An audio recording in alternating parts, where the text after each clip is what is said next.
Israel ফিলিস্তিন যুদ্ধের আজকের হৃদয়বিদারক আপডেট নিউজ।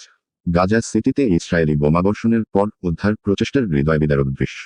গাজার কেন্দ্রে একটি হৃদয়বিদারক ভিডিও সামাজিক যোগাযোগ মাধ্যমে ছড়িয়ে পড়েছে, যেখানে প্যালেস্টাইন সিভিল ডিফেন্সের কর্মীরা ইসরায়েলি বাহিনীর বোমাবর্ষণের ফলে ধ্বংসাবশেষের নিচে ট্র্যাপিড এক ব্যক্তিকে উদ্ধার করতে চেষ্টা করছেন। আল জাজিরা দ্বারা যাচাই করা এই ফুটেজ দেখা যায়, আহত ব্যক্তি মাটিতে পড়ে আছেন এবং উদ্ধারকারীরা তাকে রক্ষা করার জন্য অক্লান্ত পরিশ্রম করছেন। ভিডিওতে দেখা যায়, সিভিল ডিফেন্স দলের সদস্যরা 2 ঘন্টার বেশি সময় ধরে উদ্ধার কার্যক্রম চালিয়ে যাচ্ছেন। একজন সদস্য বলেন, তিনি ধ্বংসাবশেষের নিচে ট্র্যাপিড আছেন এবং আমরা তাকে প্রথম চিকিৎসা প্রদান করছি।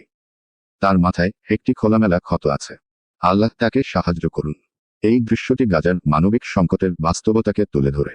সাম্প্রতিক সময়ে গাজায় সংঘাত বৃদ্ধি পেয়েছে, যেখানে বোমা হামলা ব্যাপক ধ্বংস এবং প্রাণহানির কারণ হয়ে দাঁড়িয়েছে। নাগরিকরা প্রায়ই এই সহিংসতার শিকার হয় এবং উদ্ধারকারী দলগুলি তাদের জীবন বিপন্ন করে অসহায় মানুষের সাহায্য করতে কাজ করছে। গাজার সিভিল ডিফেন্সের এই প্রচেষ্টা মানবিক সহায়তার জরুরি প্রয়োজন নির্দেশ করে এবং আন্তর্জাতিক সম্প্রদায়ের দৃষ্টি আকর্ষণ করে।